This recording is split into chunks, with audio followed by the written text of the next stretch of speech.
Gary Hooper അതുപോലെ തന്നെ Dimitrios Berbatov നമ്മുടെ രണ്ട് സൂപ്പർ താരങ്ങളായിരുന്നു, ലെജൻഡറി താരങ്ങളായിരുന്നു. എന്നാലും ഇവരുമായിട്ട് ബന്ധപ്പെട്ട വളരെ പ്രധാനപ്പെട്ട ഒരു അപ്ഡേറ്റാണ് നമ്മൾ ഈ ഒരു വീഡിയോയിലൂടെ നോക്കാൻ പോകുന്നത്. സോ അതിലേക്ക് പോകുന്നതിന് മുമ്പ് നിങ്ങൾ ലൈക്ക് എന്ന് പറയുന്നത് ഭയങ്കര ഇമ്പോർട്ടൻ്റ് ആണ്. 200 നമ്മുടെ ലൈക്കിൻ്റെ ടാർഗറ്റ്. എല്ലാവരും അതിലേക്ക് എത്തിക്കുമെന്നാണ് വിചാരിക്കുന്നത്. സോ ഒരു ജസ്റ്റ് ക്ലിക്ക് ആ ഒരു ലൈക്ക് പിന്നെ സബ്സ്ക്രൈബ്.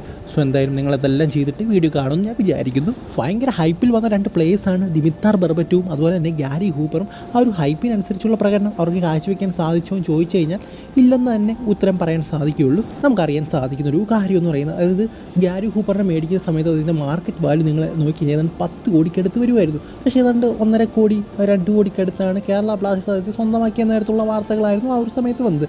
പക്ഷേ ദിമിത്താർ ബെർബറ്റോവിൻ്റെ കാര്യം നോക്കി കഴിഞ്ഞാൽ അതിൻ്റെ മാർക്കറ്റ് വാല്യൂ അതിൻ്റെ മേടിക്കുന്ന സമയത്ത് ഏതാണ്ട് 1.6 കോടി 2 കോടിയുള്ളൂ. പക്ഷേ 7.5 കോടി രൂപ ചിലവഴിച്ചുകൊണ്ടാണ് അദ്ദേഹത്തെ കൊണ്ടുവന്നതെന്നാണ് നമുക്ക് മനസ്സിലാക്കാൻ സാധിക്കുന്നത്.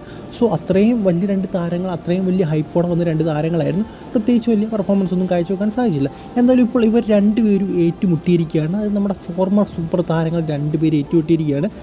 മാഞ്ചസ്റ്റർ യുണൈറ്റഡിൻ്റെ ലെജൻഡ് സൈഡും അതുപോലെ സെൽറ്റിക്കിൻ്റെ ലെജൻഡ് സൈഡും തമ്മിലുള്ള മത്സരത്തിനിടയിലാണ് ഇവർ രണ്ടുപേരും ഏറ്റുമുട്ടിയിരിക്കുന്നത്.